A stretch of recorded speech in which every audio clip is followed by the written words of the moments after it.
तो दोस्तों, जैसा कि आपने लास्ट पार्ट में देखा कि युहाओ और वोंग क्वियर ये दोनों ही सनसेट फॉरेस्ट के लिए निकल गए होते हैं, जिससे कि ये रेड इमॉर्टल हर्ब ले आ सके और वोंग डोंगर की लाइफ को बचा सकें। और हाँ, अगर आपने लास्ट पार्ट अभी नहीं देखा है तो लिंक आपको ऊपर आते हुए दिख जाएगी, क्लिक करके जरूर से देख लेना। तो चलिए अब बढ़ते हैं, जिसे सनसेट फॉरेस्ट के नाम से भी जाना जाता है, जो कि स्टारडू फॉरेस्ट से 2 गुना बड़ा और कहीं ज्यादा खतरनाक है। जबकि इस तरफ वांग क्वियर उड़ते उड़ते थोड़ी ठग गई होती है, तो ये कहती है ठीक है, लेकिन क्या तुम अपनी जरा सी सोल पावर इसके अंदर इंजेक्ट करती हो तो इसके अंदर जो सोल पावर स्टोर हो रखी है वो धीरे धीरे करके बाहर आना शुरू हो जाएगी और इसे तुम सोल पावर के कंजम्पशन की जगह पर इस्तेमाल कर सकती हो। और इस चीज को सुनकर वहां नहीं सोचा था कि ये वाली इतनी ज्यादा बेवकूफ होगी। क्या तुम सच में इस बारे में कुछ भी नहीं जानती हो? तो वांग क्वियर भी जवाब देते हुए कहती है, अच्छा, मैंने भी आज से पहले कभी भी किसी भी गधे को उड़ते हुए नहीं देखा है। ले देता देख वांग क्वियर युहाओ के पास आके उसे कोहनी मारते हुए कहती है, अरे मैं तुमसे ही बात कर रही हूं। तो युहाओ काफी तेजी से आगे बढ़ने लगता है और पीछे मुड़ के इससे कहता है, बस तुम अच्छे से उड़ती रहो, नहीं तो मैं तुम यहां पर नहीं मिलता है। तो ये देखते हुए कहती है, ये तो यहां पर भी नहीं है, मुझे यहां पर ही रुक के उसका ध्यान रखना चाहिए था, लेकिन अब ना जाने वो कहां चला गया है और ये सारी मेरी ही गलती है जो मैं उसे अकेला छोड़ के चली ही गई। मुझे उसका ध्यान रखना चाहिए था और ना जाने कौन उसे मुझसे छीनना चाहता है। तो मास्टर जुआन कहते हैं, चिंता मत करो, उसके साथ कुछ भी बुरा नहीं होगा। लेकिन यहाँ के गायब होने के पीछे मुझे काफी अजीब चीज पता चली है। मैंने इनके साथ यहाँ चला गया है और ये काफी चौंकते हुए कहती है, क्या यहाँ वांग क्वियर के साथ गायब हो गया?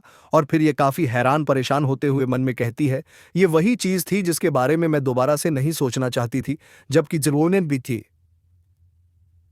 पर जुआन कहते हैं, हाँ बेबे सही कह रहा है, क्योंकि मुझे भी कुछ दाल में काला लग रहा है। क्या तुम्हें जरा सा भी ऐसा लगा है कि युहाओ को शायद उसके द्वारा किडनैप कर लिया गया हो? और किडनैप का सुन के वांग डोंगर काफी चौंक जाती है। औ भी से ही छिपा रखा है। और जुआन की इन बातों को सुनकर जूस सांसी बेबे के ऊपर गुस्सा करने लगता है और जुआन की बातों की वजह से बेबे की बेचारे की बोलती बंद हो जाती है और ये जूस सांसी से कुछ भी नहीं कह पाता है। और फिर यहाँ से सीन और तो और आज ये ठीक भी नहीं लग रहा है और मैंने आज से पहले कभी भी इसे इतना ज्यादा सीरियस होते हुए नहीं देखा। और आखिर ऐसा भी वो कौन सा दोस्त है जिसकी वजह से इसे इतनी चिंता हो रही है? क्या वो डोंगर हो सकती है? नहीं, वो तो एकदम ठीक दिखती है। और जैसे ही वांग क्वियर इस ब्रेड को खाती है तो ये चौंकते हुए कहती है, इसका टेस्ट तो काफी अलग है। जबकि इस तरफ युहाओ मेडिटेट करते हुए मन में कहता है, मैं जितनी ज्यादा प्रॉब्लम का सामना करता हूं, मेरे माइंड की स्ट्रेंथ उतनी ही ज्यादा बढ़ जाती है और यही बेसिक है मेंटल ट्रेनिंग का। और मुझे अपने आप को शांत करना होगा और अगर ये डोंगर से रिलेटेड नहीं होता तो मुझे इतनी ज्यादा चिंता नहीं करनी पड़ती, लेकिन मैं सिंपली ऐसा नहीं कर सकता हूं। डोंगर कुछ भी क्यों ना हो जाए और यहां तक कि मेरे रास्ते में मौत भी खड़ी हो, तब भी मैं पक्का उसे मौतल हर्ब को तुम्हारे लिए लेकर आऊंगा। और फिर युहाओ आंखें खोल के वांग क्वियर की तरफ देखता है, जिसके बाद ये उठ खड़ा होता है और इस वजह से वांग क्वियर थोड़ी चौंक जाती है क्योंकि युहाओ इसके आगे झुक रहा होता है और ये कहता है, वांग क्वियर मैं एक बारी और वापस से, और अगर तुम मेरी मदद करना चाहती हो तो मुझे इसे स्वीकार करने में काफ़ी खुशी होगी, इसलिए अभी के लिए प्लीज़ अपने गुस्से को थूक दो और जब हम लौट के आएंगे तब तुम जो चाहो वो पनिशमेंट मुझे दे सकती हो। तो वांग क्वियर थोड़ी ब्लश करते हो, और जब हम लौटेंगे तब मैं ज़रूर इस बारे में सोचूंगी कि मुझे तुम्हें किस तरीके से सज़ा देनी चाहिए। तो इस चीज़ को सुनकर युहाओ खुश होते हुए कहता है, मतलब कि तुम मेरी मदद करने के लिए तैयार हो? तो वांग क्वियर कहती है, अब जब मैं इसने कहा है कि ये मेरी मदद करने के लिए तैयार है, और ये काफ़ी बढ़िया बात है जो ये मेरे साथ आई है, क्योंकि ये काफ़ी स्ट्रांग है, और तो और मैं इसके साथ सोल फ्यूजन स्किल को भी इस्तेमाल कर सकता हूँ और इसके मेरे साथ होने से मेरे सफल होने की थी। तो क्यों ना हम इन्हें पहले अब जोड़ कर ले और आगे बढ़ने से पहले एक बारी और अपनी स्ट्रेंथ को स्ट्रिंग कर ले। दोस्तों, आप सभी ने ऑफिशियल एपिसोड में देखा होगा कि वोंग प्लेयर को सिर्फ एक ही सोल बोन मिली थी, लेकिन नोवल में इन्हें एक नहीं बल्कि 3 सोल बोनस मिलती है। और हम अपनी इस वीडियो में नोवल को ही लेकर एक्सप्लेन करेंगे, जिसके बाद हमें सी गॉड पवेलियन का सीन दिखाया जाता है, जहां पर मास्टर जॉन कहते हैं, जब से वोंग प्लेयर यहां पर आई है तब से मुझे उसे लेकर काफी अजीब सा महसूस हुआ है। न सिर्फ डोंगर और वोंग क्लियर एक जैसे दिखते हैं, बल्कि इन दोनों के नाम भी काफी हद तक एक जैसे ही है। लेकिन जिस चीज ने मुझे काफी ज्यादा हैरान किया है वह यह है कि डोंगर ने जब कहा था कि उसकी कोई भी सिस्टर नहीं है, और तो और वोंग क्लियर की जो मार्शल सोल है, मैंने उसके बारे में पहले कभी भी नहीं सुना है और न ही कुछ ऐसा मैंने कभी पहले देखा है।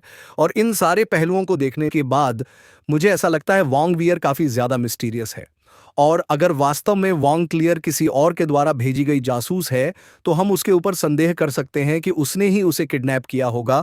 इसीलिए हमें भी तुरंत ही एक्शन लेना चाहिए और हमें जल्द से जल्द पता लगाना होगा वो लोग किस तरफ गए हैं। और इतना सुनकर सभी लोग सी गॉड पवेलियन से चले जाते हैं। तो जॉन कहते हैं सभी लोग यहां से चले गए हैं, लेकिन वे तुम यहां पर भी क्यों हो? तो बेबे कहता है क्या आपको सच में झूठ बोलने की जरूरत थी कि वाम प्लेयर ने युवाओं को किडनैप कर लिया है, वो भी से गॉड पवेलियन की नाक के नीचे से? और यहां तक कि अगर ऐसी भी बात है तो शख्स पूरे कॉन्टिनेंट के अंदर नंबर 1 जगह नहीं होता। तो जॉन हंसते हुए कहते हैं तुम सिचुएशन को एनालिसिस करने में काफी अच्छे हो। हाँ, यह संभव नहीं हो सकता है कि अंकवेयर हमारी नजरों के सामने युवाओं को किडनैप कर सके, और मैंने तो यह कहानी इसलिए बनाई क्योंकि मैं सभी को शांत कर सकूं, जिससे कि मुझे समाधान निकालने का समय मिल जाए। और आज सुबह जब युवाओं गया था तब मैंने उसे महसूस किया था और वह वास्तव में अकेला ही था, और वो मुझे उस समय काफ़ी जल्दबाजी में लग रहा था, लेकिन उस समय मैंने उस चीज़ पर ज़्यादा ध्यान नहीं दिया। लेकिन अब ऐसा देखता है कि सच में कुछ गड़बड़ हो गया है। और बेबे क्या उसने पिछले कुछ दिनों में अजीब तरीके से व्यवहार किया है, जिस पर बेबे सिर हिलाते हुए मना कर देता है। इसके बाद हमें युवाओं का सीन दिखाया जाता है जहां ये वांग फेयर थोड़ी दूर से जलपोत करके युवाओं के पास आ जाती है, और इस चीज़ से युवाओं और वांग वियर ये दोनों ही काफ़ी खुश होते हैं। और ये दोनों कहते हैं ये तो सच में काफ़ी अमेजिंग है, और ये कहता है ये जो स्किल्स हमें इन सोल बोन से मिली है ये सच में काफ़ी यूजफुल है। और तो और ऐसा भी दिखता है कि ये सोल बोनस हमारी फ्यूजन स्किल के लिए भी काफ़ी बेनिफिशियल है, और तो और ये वाकई में एक्स्ट्रा ऑर्डिनरी है। और इन 3 सोल बोन से ये दोनों इतने ज़्यादा खुश इसलिए होते हैं क्योंकि वह गोल्फ की जो लेफ्ट लेग सोल बोधी उसके अंदर इंस्टेंट जलपोत स्किल है, जिसकी मदद से कोई भी 10 मीटर के रेडियस के अंदर कहीं भी जलपोत कर सकता है। और यहाँ तक कि वैसे ये ज़्यादा दूरी तक रिपोर्ट नहीं कर सकते हैं, लेकिन तब भी ये काफ़ी यूजफुल है। और रही बात सेकंड सोल बोन की, तो वो अपने आप के साथ पोजीशन को सौंप कर सकती है, और तो और उन लोगों के साथ भी जिनके पास सिमिलर सोल बोनस हो। और वांग क्लियर युवाओं से कहती है मुझे इस सोल बोन से जो स्किल मिली है वो वाकई में एक्सीलेंट है, इसलिए मुझे लास्ट वाली सोल बोन की कोई भी जरूरत नहीं है। तो तुम उसे अपने आप के लिए इस्तेमाल कर सकते हो, या फिर तुम उसे डूंगर को दे सकते हो, और ये सिर्फ तुम पर ही है क्योंकि मुझे तो अब और नहीं चाहिए।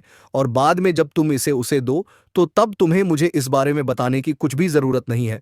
और जब युवाओं सुनता है कि उसे बताने की ज़रूरत नहीं पड़ेगी तो ये थोड़ा सा उदास होते हुए मन में कहता है ऐसा तो सिर्फ तभी होगा जब मैं सिर्फ लिए लौट कर जाऊंगा। और फिर युवाओं आगे की तरफ बढ़ते हुए कहता है तो फिर चलो चलें, हम अपनी मंजिल सनसेट फॉरेस्ट की तरफ चलते हैं, क्योंकि यह और जल्द से जल्द सनसेट फॉरेस्ट जाकर उस हाथ को जल्द से जल्द हासिल करना चाहता था।